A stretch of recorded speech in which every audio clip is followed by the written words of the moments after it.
I'm here in Alma, Arkansas with Mayor Keith Greene. Okay. Leia, we're certainly glad to have you here with us for this big event we've got coming up. Glad to be here. Mayor, Alma is known as the crossroads of America. Will you tell me how that nickname came to be? Well, the history that I've researched, and listen, I did not coin the crossroads of America. That was here, somebody brought that up a long time ago. I think maybe even the previous mayor, maybe prior to him. But if you go back in history and look, Crawford County, back in the 1850s, 1860s, went from Muskogee, Oklahoma to Russellville, Arkansas. It was really broad, okay? And over the years, of course, it's been cut down to where it's the border on Oklahoma and then out here to Franklin County. But all through this time, Alma has always remained in the center. Always remained in the center. And you go back and you see if one of these deals that traces over the roads, and you'll see the 71 highway, that hasn't moved. That hasn't moved more than 2 or 3 miles in either direction, east or west, because they were the wagon roads. That was the easiest way for people to go, pull their wagons and all that. So it's just natural. That's the way it went with the cars and everything else. So Alma's always been a crossroads, and it became really apparent. The city was incorporated in 1872. In 1877, the city fathers said, we're going to petition Alma to be the county seat, take it away from Van Buren. But you see, road traffic became more common then, and the railroad. Whereas when Van Buren was made the county seat, it was river traffic. That's where the majority of stuff traveled. Okay, anyway, in 1877, they got it on the ballot for the folks to vote on it, and Alma lost by 200 votes. Oh, so, no. So close. We're still number 2. Oh, that's good. We're still number 2, but going for number 1. Whenever they get this new highway finished, that's going to run from the Gulf of Mexico clear up to the Canadian border and on further north. That's going to bring people here that we've never seen. They'll come in numbers that it's going to be unbelievable. But we're just in the right location, and we've been here for 150 years. So I think it's going to allow this part of the country, and I don't mean just Alma, I'm talking about all the way from New Orleans all the way up to the Canadian border.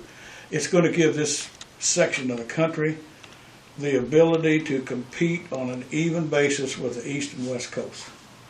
Okay? That's neat. So we've got so many opportunities coming here, and there's interest in a river port in Van Buren that will be another boost for this. And of course the largest railroad in the country is the Union Pacific, and it runs right through Alma.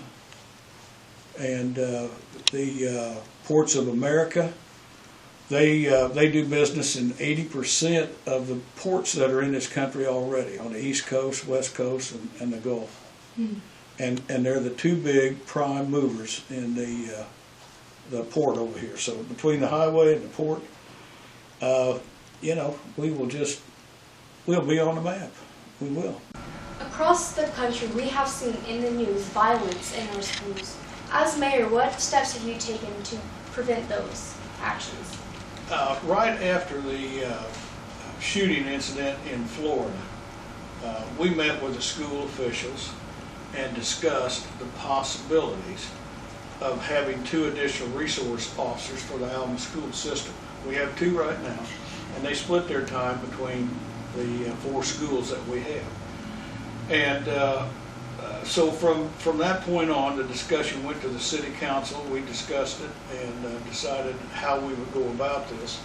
And our goal is to employ a couple of law enforcement officers that are either retired or not in law enforcement now, but still maintain their certification. So we'll have an officer for each school.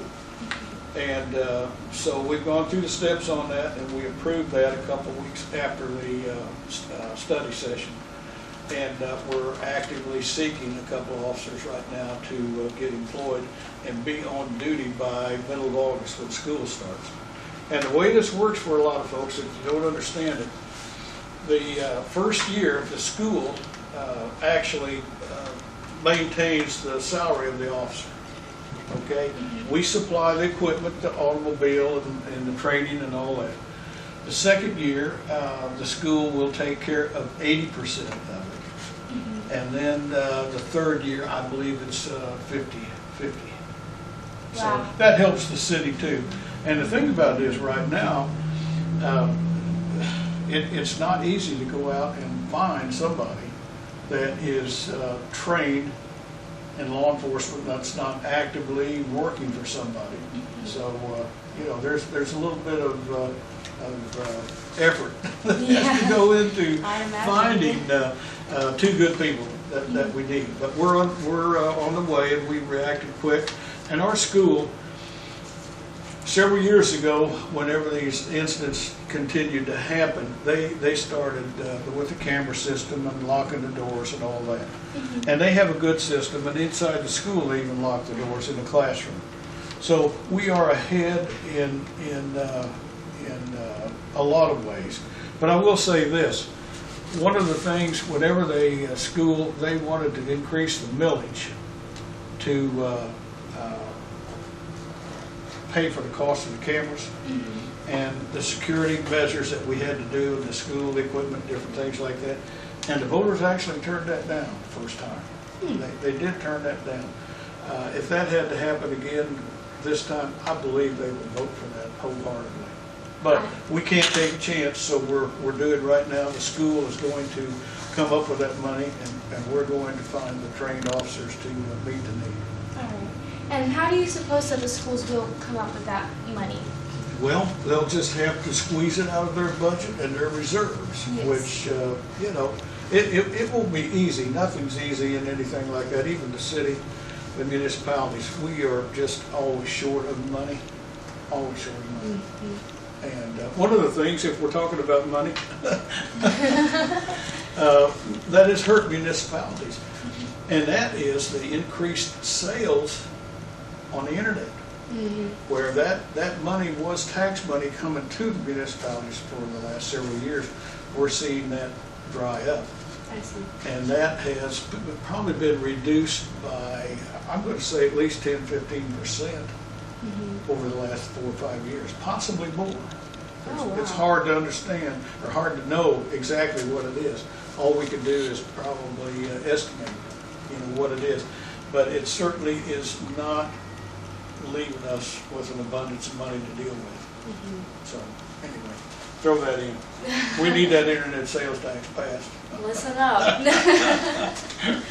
And are you running for re-election as mayor? I am. I announced last November that I was going to seek another term as mayor of Alma, and I'm excited about that. I've enjoyed it. Didn't know that I would. I had been retired for about 7 years before I ran for mayor, and I was having a good time subbing at the high school and volunteering at the Boys and Girls Club, and it just worked out fine. But anyway, they encouraged me to run, and I decided I'd do it. So here I am. This is my first term, and I'm about to finish that up in December this year. So we'll see.